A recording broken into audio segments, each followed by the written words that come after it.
Let's talk about the return of Charles Omenihu and maybe even Frank Clark. Then let's see how the Chiefs are doing this year compared to last so far this season, and then look at the three biggest quote-unquote issues they need to clean up and improve upon in order to make it back to the Super Bowl. But first, how about those?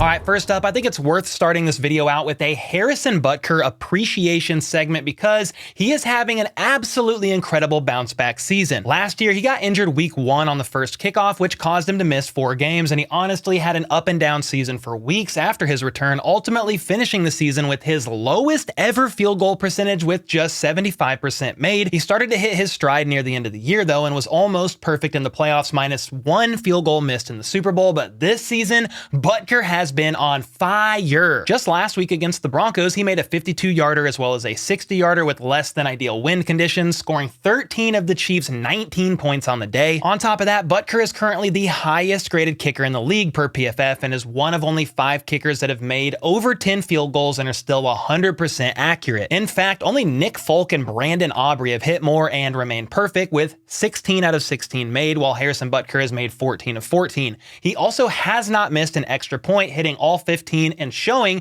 that even after a tough injury, you can come back and be even stronger. Butker was also one of the very first people Andy Reid complimented in his presser with the media yesterday, saying he had a phenomenal game, then noted the defense played their hearts out, and offensively, they had a lot of yards, just got to get rid of some of the penalties and take care of business in the red zone. All in all, lots of positives, but still plenty of stuff to work on, and we will definitely get to a few things in particular the Chiefs offense needs to work on to get better later in this video, as well as talk about the return of Charles Omenihu as well as maybe Frank Clark. But first, I want to thank the sponsor of today's video, Underdog Fantasy, who has continued their $500 special for new signups for a limited time. That's right, not only are they the best and easiest place to play fantasy sports, but any new customer who signs up using code HBTC or the sign up link in the description will get a 100% deposit match up to $500, which is normally a match up to $100. So you definitely want to take advantage of this deal. On top of that, they'll have a different pick'em special in the lobby for you when you sign up, depending on when it is. And these specials are always easy W's to help you win up to 20x on your money. And what I've been doing every week is picking higher or lower on 2 to 5 key players between the Chiefs and whoever they are playing next, and it's been a blast. You can also sign up for their weekly tournaments like their battle royales that are super easy to play, only take 3 to 6 minutes to complete, and they're giving out $300,000 in prizes. So make sure to head on over to the Underdog website or app. Both are super easy to navigate, and use code HBTC at sign up to get your first deposit of up to $500 matched, plus a pick'em special in the lobby. All right, we all know the Chiefs defense has already been playing out of their minds so far this year, taking multiple strides forward from last season in a couple of very key categories.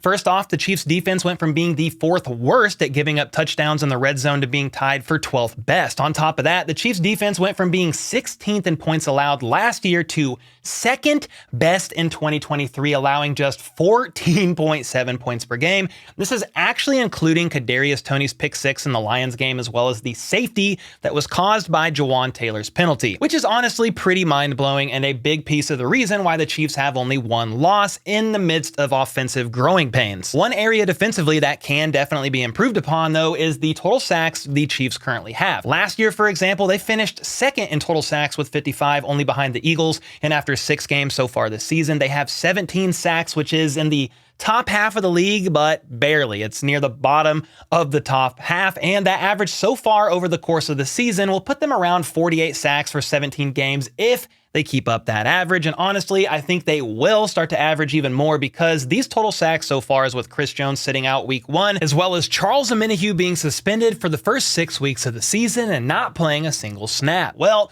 the good news here is that Charles Omenihu is back again, and will play in Sunday's game against the Chargers. Last year, Omenihu played with the 49ers, and he had the 2nd highest overall grade, 2nd highest pass rush grade. He was 2nd in pressures with 62 and sacks with 4.5, trailing only Nick Bosa in every one of these categories. And if you compare him to the Chiefs D-line from last year, he graded out higher than everybody else aside from Chris Jones and pretty much every one of these categories as well. Long story short, the Chiefs just got a monster back on the line, and it's only going to help the defense that much much more. Andy Reid said that Omenihu is going to be a good player to mix in, though he's not sure he will step in to play the whole game right away. They'll probably ramp him up and begin to ease him in, though it has helped he's kept in good shape during his time away. And on the subject of the defensive linemen, shortly after it was announced that the Broncos traded away outside linebacker Randy Gregory to the 49ers, the Broncos and Frank Clark reportedly agreed to a pay cut last week that involved the Shark giving Denver back $1.679 million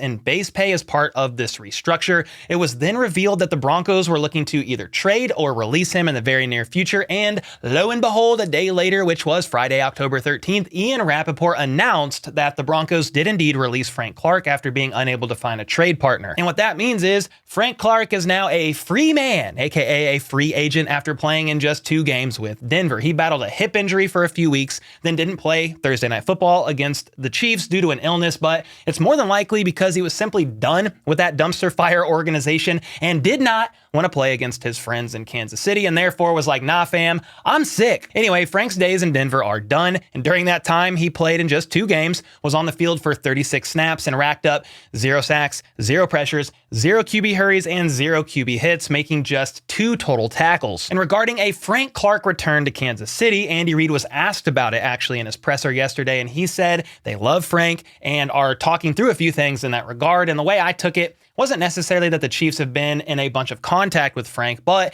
they have internally discussed the idea, because I'm sure when Denver was looking for trade partners, they called up Brett Veach like, hello, it's me. So they were definitely in the know and have probably kicked the tires on the idea. On top of that, I'm sure Frank Clark's agent also reached back out like, hey man, Frank got sick of Denver and is out of there. Want to talk about bringing him back for yet another legendary postseason run? And honestly, I don't personally mind the idea of a Frank Clark return, especially if it's basically for the vet minimum, considering the Chiefs released him earlier this offseason and they owed him $7.7 million in dead money when they let him go. So they've already paid him for the season. Sort of, kind of, not really, but still. The only way I see Frank Clark returning is if it is extremely cheap. Some are certainly hoping he returns to KC to play a Carlos Dunlap sort of role, a rotational depth piece that is also around to keep mentoring the young guys in the room. And shoot, you can never have enough depth at a position group. I mean, think about Drew Tranquill's signing last offseason, for example. Nick Bolton already missed 3 games this season due to an ankle injury, and Drew stepped in and has done a fantastic job. So while some may say, well, there's no room for Frank Clark right now, especially with Charles Omenihu returning, I think my pushback to that would be more depth is never a bad thing, especially at the right price. George Karlaftis, for example, he's battling a hamstring issue of sorts, and then what happens if somebody else got hurt? The depth in that room only becomes that much more important, but that's where I want to get your thoughts. Are you team bring back Frank Clark, or nah, the Chiefs moved on from him for a reason, and therefore let's not bring him back, especially when a wide receiver might be a bigger need considering Justin Watson's recent injury? Let me know your thoughts either way in the comments down below. And from here, since we brought up the receiving room, let's talk about 3 key things I believe the Chiefs offense needs to figure out or improve upon if they want to make another deep postseason run. But first, I want to take a look at how the offense is doing overall so far this year compared to 2022, because it's not really as bad as you would think. In 2022, yes, the Chiefs offense was first in nearly every offensive category: total yards, passing yards, total touchdowns, points per game, and the list kind of goes on there. But they were also second in third down conversions as well as touchdowns scored in the red zone. This season, though, they are 4th in total yards, 3rd in third down conversions, and 9th in points scored. Though, to be fair, they did kneel 2 games out at the opponent's goal line. But the biggest difference this year has been their inability to score touchdowns in the red zone. They went from being the 2nd best in 2022 to 17th best this season so far, which I think is the biggest thing the Chiefs offense needs to work on in order to make it back to the postseason and get another shot at a Super Bowl ring. So that's key number 1, score touchdowns, not field goals, 6 instead of 3, as much as humanly possible in the red zone, especially when you got to play teams that can put up hella points like the Dolphins, Bills, Jags, then if you make it to the Super Bowl, Eagles, 49ers, etc. The next thing that the Chiefs need to do is figure out how to convert on 3rd and 4th and short. I mean, just last week, they took the ball out of Mahomes' hands on multiple plays to run a fake field goal turned QB sneak, and on 3rd and short with Tony playing quarterback. Please quit doing that. I also stumbled across this insane stat that finally backs up what we've all known, and that is the Chiefs are piss poor on 3rd and 4th and short. I think part of the reason is because of their refusal to run QB sneaks since, Mahomes dislocated his kneecap running one in 2019. You know the deal. But nonetheless, Still an issue. Look at this. Over the last 4 seasons, the Chiefs have always been a top 3 team on third down conversions, which is honestly incredible. In 2020, they were 3rd best. In 2021, 1st. 2022, 2nd best. And so far this year, believe it or not, they're actually the 3rd best team converting on third down. Here's the crazy part though. While the Chiefs have averaged a top 3 team on converting third down since 2020, they are actually ranked 27th in the league on 3rd and 4th downs with 1 yard or less to go. I'm gonna say that one more time. They are ranked 27th in the league on 3rd and 4th downs with 1 yard or less to go. Good God. Ted Inn from The Athletic is the one who pointed this out when he dropped an article today and then noted that on Thursday Night Football against the Broncos, the Chiefs were 2 for 5 on 3rd or 4th down with 3 or fewer yards. And this is a trend that has continued to be a problem over the last few years. Obviously, the Chiefs have been able to work around that issue considering they've been to a few Super Bowls and won it all last year, but they have got to figure out a way to extend drives and convert these godforsaken 3rd and 4th and shorts and move the chains. I actually have a solution. Just have Jawan Taylor false start on 3rd or 4th and 1 to make it 3rd or 4th and 6, and you are good to go. All right, maybe that's not a good idea, but honestly, unless the Chiefs start running QB sneaks again, your guess is as good as mine on what they should actually be doing to improve there. And now the third and final thing I think the Chiefs need to improve upon is to figure out their wide receiver room issues as soon as possible,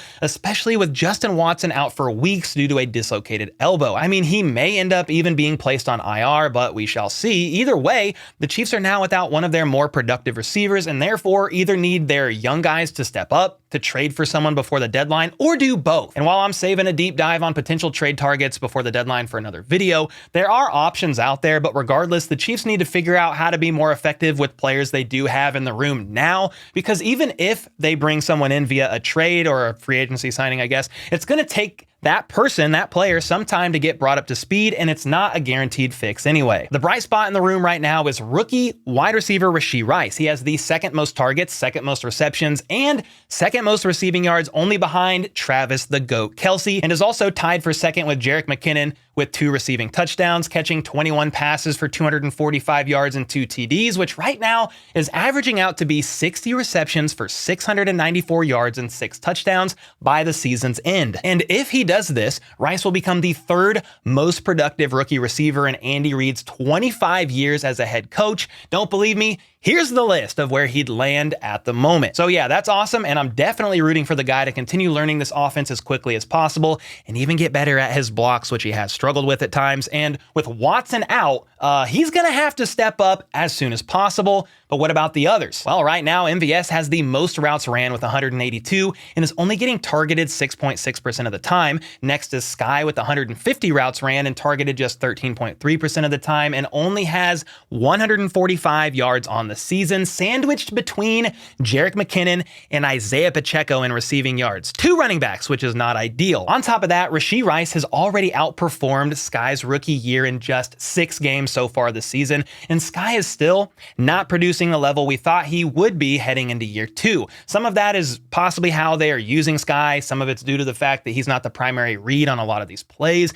Then some of it is on Mahomes and not giving him chances, probably due to the fact there's a bit of a trust issue there and they are still building that rapport. Anyway, if we get back to the list, you can see how often the rest are targeted, along with Rice and Toney basically having a 1/3 of a chance of being targeted when they are out on the field. The problem is, Toney is only averaging 5.4 yards per reception, the worst on the team, because he's mainly being targeted on quick passes and used for jet sweeps that haven't really been that effective so far this season. And with all that being said, there's my 3 biggest things the Chiefs offense hopefully will improve on in order to improve their chances at winning another Super Bowl again this year. Score more touchdowns in the red zone, convert on 3rd and 4th and short, and figure out how to make the most of their receiving room right now, aside from Mahomes just relying on an already banged up Travis Kelce nearly every play as it is. Do you agree with me on that or nah? And if you don't, what is a bigger issue than these 3 things in your opinion? Thankfully, the Chiefs defense is playing incredible and is allowing for growing pains like this to be happening on the offensive side of the ball without costing the team losses, at least more than one so far. Anyway, let me know your thoughts on this in the comments down below. And until next time, let's go.